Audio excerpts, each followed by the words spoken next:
Glede na to, da sem še edina imela to priložnost, da sem ves čas zraven, da sem ves čas tekom tega dogajanja tam, da lahko gledam to v bistvu v prvi osebi, da je potem na nek način to tudi moja dolžnost, da to vse skupaj zapakiram, bi rekla, v neko širšo, trajnejšo obliko, ki bo lahko potem pričala o tem dogajanju. Ti narediš recimo ogromno intervjujev, dolge pogovore z veliko ljudmi, pa je pa tvoj končni izdelek minuta 30, ali pa 2 minuti 10. Ne? In zato jaz tem svojim knjigam včasih pravim tudi odpadni material.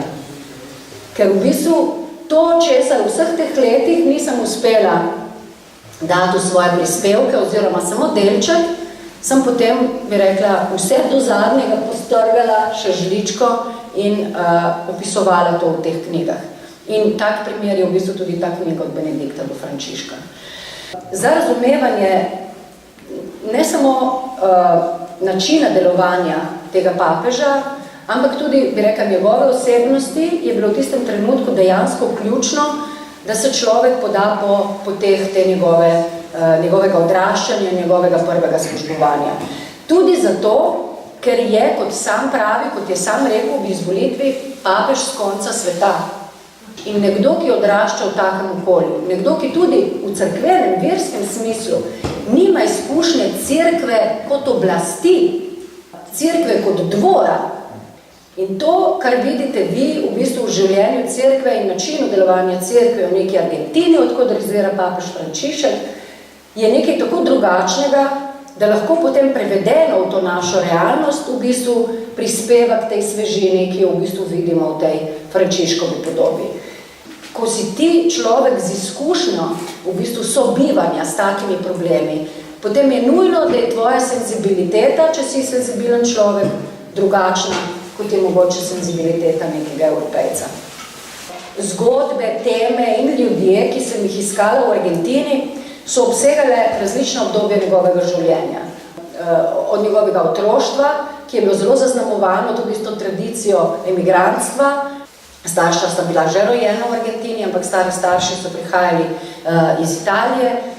Drugo zelo pomembno, seveda bi rekla, formacijsko obdobje za papeža Frančiška je bilo nedvomno njegovo delovanje z najrevnejšimi v Argentini, ki, bi rekla, ta naselja, ki jim oni pravijo Villas Miserias, barakarska naselja, niso skrita pred očmi, ko bi lahko bila recimo nekje v Evropi. Tam v bistvu sobivajo ta barakarska naselja iz kartona in plastike s sodobnimi, modernimi četrtmi. Se pravi, je življenje med enim in drugim, med eno in drugo polovico, med eno in drugo plastjo, bi rekla, našega bivanja zelo povezano in zelo prepleteno. In tretja, bi rekla, značilna izkušnja je seveda njegova jezuitska formacija, ki ga je zelo oblikovala, tako so mi govorili številni njegovi, bi rekla, kolegi, tudi iz tistih časov in tudi danes v bistvu v Rimu, bila zelo značilna za to, kako on danes v bistvu se loteva problemov in vodi. Meni je bilo zelo veliko veselje, da sem v Argentini in veliko pomoč, recimo pri tej knjigi in tudi pri mojem tem celotnem razumevanju, da sem lahko srečala 2 človeka. Prvi je seveda ta njegova nečakinja, Marines, ki je poročena Slovencem, sinom slovenskih izseljencev v Argentino, Vladimirjem Vladkom Voršičem, in je njegova, bi rekla, res prva nečakinja, njena mama je bila njegova sestra in z njo imajo nek oseben stik. In ona tudi nikoli ni govorila za medije, bila je pripravljena govoriti z mano, prav zaradi te slovenske naveze. In jaz se spomnim, ko sem kolegom tudi v Argentini govorila, pripovedovala, da sem govorila z njo, sem dobivala so bili vsi zelo presenečeni, nekako, kako pa to, ne? In ko sem pač povedala, da je poročena Slovencem, so bile take, ne, so sledile te cinične pripombe, kakšna slovenska mafija je to, ne? In najbolj zabavno se mi je zdelo, ko mi je to rekla ena kolegica Italijanka. Skratka, ona, v bistvu bi rekla, njeno to pripovedovanje o tem, kako so odraščali v bistvu z njim, kakšne odnose so imeli z njim, ona pa njen brat, ne, je nekako, bi rekla, v bistvu zelo pojasneno oziroma zapolnjeno neke luknje v tem njegovem, v tem, kar danes vidimo pri njem. In drugi zelo zanimiv človek, s katerim sem govorila, je tudi Slovenc. Vemo, da je papež Frančišek v bistvu prvi med papeži, ki je na tako različne načine preko ljudi in preko krajev povezan s Slovenijo. Je bil tudi sam večkrat v Sloveniji, mislim, da 3-krat, ob različnih priložnostih, ali 2-krat, zdaj sem že pozabila, v glavnem. Predvsem pa je bilo v njegovem življenju zelo veliko Slovencev, s katerimi je navezal pomembne stike. In drugi tak je monsignor Andrej Stanovnik, kapucin, na nek način njegov učenec in tudi duhovni vodja. In ti prideš z vprašanje, kako je to mogoče, zakaj se to in to dogaja, kje je razlog za to, in te pogledajo in te rečejo, kaj pa, vse je tako, je zmeri bil. Hočem reči, za ljudi, ki so ga poznali prej, vse to, čemu smo se mi čudili tiste prve mesece, ni bila nobena novost. In v bistvu na nek način nič dramatično novega. Kaj se bo zgodilo po papežu Frančišku? To je zanimivo vprašanje, to se tudi vsi sprašujemo. Ali bo lahko recimo vodstvo, vrh cerkve nadaljevalo na ta način, ki ga je on, bi rekli, upeljal, ali se bodo zgodile kakšne druge spremembe. Jaz ponavljam tisto, kar sem slišala od ljudi, s katerimi sem se pogovarjala. Vpliv, pečat, ki ga je papež Frančišek pustil na cerkvi, bo odvisen od njegovega naslednika. Če bo ta naslednik, se pravi papež, ki bo prišel za njim, nekdo, ki bo nadaljeval v tej smeri, potem bo zelo težko, da bo tretji v vrsti te stvari spremenil. Če se bo pa njegov naslednik odločil, da bo ravnal drugače, da se bo vrnil k neki bolj, bi rekla, tradicionalni liniji, potem to pomeni, da je verjetno bil pontifikat papeža Frančiška nekakšen oklepaj. Zdaj, ali je to dobro, ali je to slabo, to se bo seveda prvič videlo sproti, predvsem pa na nek daljši rok. Jaz bi mogoče za razumevanje vsega, kar govorim, povedala še en primer, ki se je meni zdaj zelo značilen. Pri vsej tej njegovi zgodbi ne gre za reven bogat, za nekdo, ki ima veliko, nekdo, ki nima nič, oziroma za nekoga, ki je skromen in nekdo, ki je razsipan. Jaz to razumem kot to, da gre za nekoga, ki želi biti blizu ali daleč. Zakaj to mislim? Bom povedala ta primer. Opisujem ga tudi v knjigi. Ko so tiste 3 dni po njegovi izvolitvi papežu pokazali papeško stanovanje v Apostolski palači. O tem je pozneje, kako vemo to, ker je o tem sam pozneje govoril, obstaja pa tudi posnetek Vatikanske televizije, ki je bila takrat zraven tako zadnji. To je bila taka posebna ekspedicija.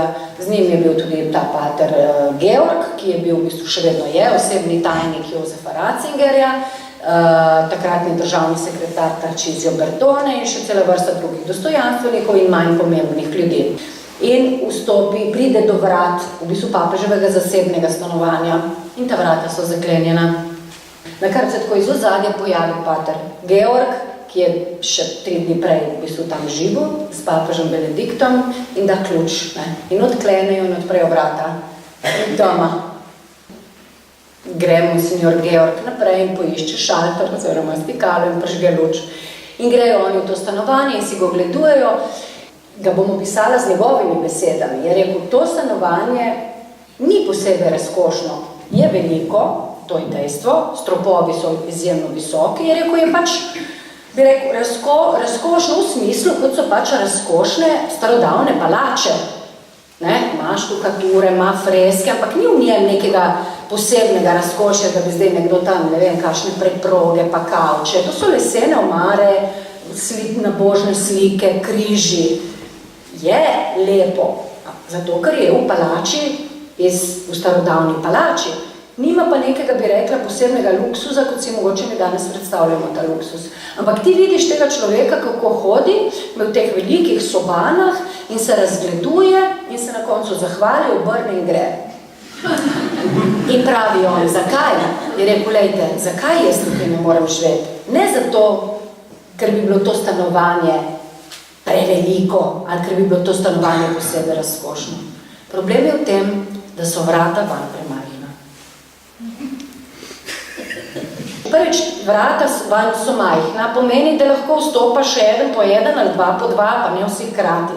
pa v vrsti verjetno, pa moraš čakati, ne, da prideš not. Drugič, če so vrata, so lahko zaprta in ima nekdo drug lahko vključil teh vrat v rokah. Skratka, on je hotel povedati in je to pozneje tudi pojasnjeval, on ima potrebo, da pač živi med ljudmi. In dejstvo, da vi greste danes lahko v dom Svete Marte, kar se res lahko zgodi, ne? Recimo tudi razni dostojanstveniki, cerkveni, ko pridejo v Rim, tam prenočijo. To je v bistvu penzion, ne? Penzion za duhovnike, za tuje goste. Seveda Mazar, ko povabi, recimo tudi monsignor Stanovnik mi je razlagal, da ko ga je prišel obiskat še z 2 bratoma, so večere in potem v neki posebni sobici tam zraven, ampak v njegovih normalnih dnevih on pač pride po stopnicah dol in gre v menzo, ne, kar je bilo od začetka, ne, to so pač pripovedovali tudi ljudje, ki so tam zaposleni, mislim, skrajno nenavadno, ker niso ljudje vedeli, kako se obnašajo, če pride dol po stopnicah in se odprejo vrata, dvigala vam pa papež in reče buongiorno in gre naprej. Ne. In meni se je ta zgodba zdela zanimiva in zelo, bi rekla, pomembna za to neko širše razumevanje njegove osebne narave, ker prevelikokrat posplošujemo, ko rečemo, ta papež sovraži bogature, ne? Ta papež je komunist, ker ne mara kapitalistov. Ta zgodba je zanimiva preprosto zato, ker po mojem mnenju najbolj plastično prikaže, kaj je v bistvu na nek način srce in bistvo tega človeka in kaj je po mojem mnenju tudi največja novost. Ta nova podoba cerkve, ki jo je nadel on. Ta svežina in bližina, bi rekla, vsakemu navadnemu človeku, verujočemu, neverujočemu ali človeku druge vere. Z ohranjanjem in spoštovanjem vseh meja razlik, ampak hkrati v bistvu bi rekla neka odprtost vsemu, kar danes sestavlja naš svet. Tako sem ga jaz v bistvu razumela in skozi ta, bi rekla, na nek način poročevalski slog, temelji dejansko pač na pričevanjih ljudi, s katerimi sem govorila in poročilih z dogodkov, na katerih sem bila, v bistvu prikazujem tudi v tej knjigi.